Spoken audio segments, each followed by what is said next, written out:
Olá, professor. Meu nome é Vinícius e eu vim aqui apresentar as questões que eu resolvi do primeiro dia, as 4 questões. Eu decidi dividir o vídeo assim, então vou entregar 3 vídeos com 4 exercícios cada, tá? O primeiro dia eu fiz a questão 7.17 primeiro, é a questão da parede da casa, com o vento nessa parede. Aqui tem os dados iniciais da questão, né? Sempre os dados aqui no início.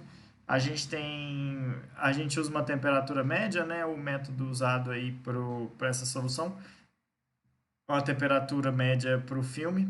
E aí a gente pega as características do ar, né? Considerando aí um gás ideal, um TM, da tabela A15.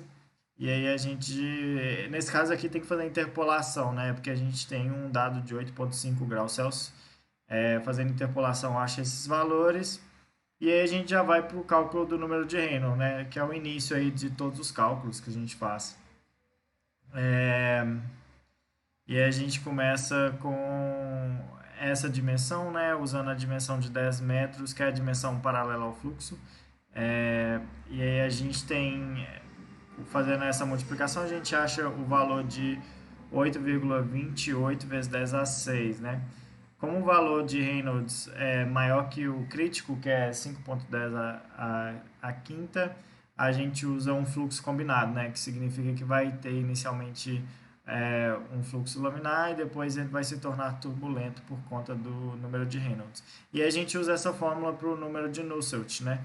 É, e bem, é basicamente usar a fórmula mesmo, a gente acha esse valor para o número de Nusselt, que também vai ser igual a H vezes L sobre K. E aí o objetivo principal aqui é achar o H, né? Para a gente conseguir fazer o cálculo aí da taxa de transferência de calor. Então a gente substitui os valores aqui para achar o H. E aí quando a gente tem já aí o valor do H, né? Aí sim a gente pode substituir na fórmula de Newton, né? Para convecção e, e achar o valor da taxa de transferência de calor. Esse exercício ele também pergunta se a velocidade duplicasse, né? Nesse caso é interessante ver que é, se a velocidade duplica, o número de Reynolds duplica também. Isso é uma relação direta que tem, porque aqui vai ser 2 vezes a velocidade, que é a única diferença que vai ter aqui. Então o número de Reynolds também duplica. É, ele continua sendo em regime turbulento, né? Ele está ainda maior. É, então o cálculo do número de Nusselt continua basicamente o mesmo. A diferença aqui vai ser o número de Reynolds vezes 2, só que para esse caso o número de Nusselt ele está elevado no cálculo do número de Nusselt, o número de Reynolds é elevado a 0,8, né? E ainda tem algumas outras operações matemáticas aqui, menos 871. É, então, assim, a gente pode dizer que ele praticamente duplica também o número de Nusselt. Essa relação não é completamente direta, mas é próximo, né? Tanto que aqui o número de Nusselt, se for comparar os dois valores, né? A gente tem valores próximos aí. Enfim. E então a gente tem um H que também é próximo do dobro e todos esses valores praticamente dobram também, né? É, essa é a comparação aqui que tem. Bem, a segunda questão que eu resolvi, ela é a questão do trem, né? Que a gente quer saber aí na superfície superior do trem. Então a gente pega aí os dados iniciais da questão.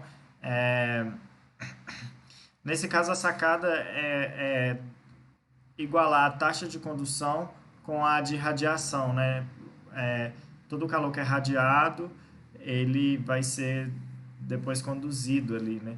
E essa relação para a gente é direta. E porque a gente pode usar uma fórmula que é menos complexa do que a fórmula da radiação, né? E aí, para uma primeira aproximação, a gente usa 30 graus Celsius para o filme, né, que é a temperatura do próprio ambiente ali. A gente não sabe a temperatura da superfície, então a gente faz uma primeira aproximação com 30 graus Celsius. E aí, usando a tabela, né, acha todos os valores pro ar é, nessas condições. E aí a gente vai de novo ali, resolve, faz o número de Nusselt, o número de Reynolds, resolvendo aí o número de Reynolds. É, e aí a gente acha esse valor também aí em regime turbulento, né? Usamos de novo o número de Nusselt para o fluxo combinado. E aí de novo aí substituindo nas fórmulas, é, é basicamente o mesmo passo aqui, o mesmo processo. E aí isolando o H da fórmula do número de Nusselt para a gente ter efetivamente o H, né? E aí nesse caso a gente quer saber a temperatura na superfície e aí a gente usa essa fórmula mesmo, né? Vindo da fórmula aí da condução, né? Que é H vezes a diferença de temperatura da superfície do infinito aí, né? E aí, isolando o TS, a gente encontra a temperatura de 37,5 graus Celsius. A questão 7,58 foi a terceira questão que eu fiz. Essa questão é a questão dos... É uma rede de tubos, assim, né, paralelos, que vai ter os ventos cruzados, assim. É, inicialmente, aqui são os dados iniciais da, da questão. Aqui também, de uma forma similar, a gente usa a temperatura de 10 graus Celsius, que é a temperatura que a gente não tem a temperatura na superfície. É, é o que a gente quer achar, é essa temperatura, né? E aí a gente pega aí da tabela A15 os valores para o ar e aí substitui, faz o cálculo do número de Reynolds, dessa vez usando o diâmetro do tubo, né? Como a referência, porque tem essa diferença no cálculo do número de Reynolds quando a gente está falando de cilindro. É, e nesse caso é um regime laminar, a gente descobre que ele é um regime laminar. E em regime laminar a gente faz o cálculo de Reynolds vezes o número de Prandtl, e se for maior que 0,2, que nesse caso é muito maior, a gente usa essa fórmula. E aí é uma fórmula mais complexa, assim, mas é a fórmula para o regime laminar. E aí realmente substituindo valores e resolvendo a questão. A gente acha esse valor para o número de Nusselt. E aí, de novo, a gente substituindo, isolando o H para deduzir aí a fórmula, né? E substituindo os valores no número de Nusselt para descobrir o H, que foi esse valor aqui achado. E aí, para esse caso, a gente precisa... Aqui é o cálculo da área, né? Da área da superfície, que vai ser usada para a gente calcular a taxa total, a taxa de transferência de calor total aqui, né? E então aqui a gente já tem todos os valores que a gente precisa, que é o H, a área da superfície, a temperatura da superfície que a gente quer achar e a temperatura do infinito, né? E aí a gente substitui os valores. Aqui a gente isola, porque nesse caso a gente já tem a taxa, né? E aí fazendo as contas, substituindo os valores, a gente tem que a temperatura na superfície vai ser de aproximadamente 10 graus Celsius aqui, né?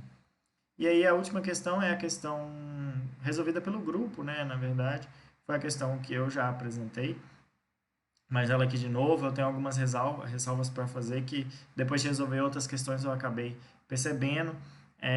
Essa é a questão de um cabo de energia, né, que tem uma geração ali, ele tem uma potência, né? Então, a gente já pega aqui, usa a temperatura de 100 graus Celsius para pegar os valores da tabela A15 aí substituindo os valores, né? Nesse caso, a gente também quer a temperatura na superfície. E a diferença dessa questão é que a gente faz primeiro uma aproximação de 100 graus Celsius e a gente não sabe exatamente qual vai ser essa temperatura e se vai ser aceitável usar essa temperatura de 100 graus Celsius. Porque a gente está usando aqui o método da média, mas a gente não consegue fazer essa média ainda. Então, primeiro a gente calcula normalmente, aí, fazendo essa aproximação inicial, e aí a gente acha o número de Reynolds,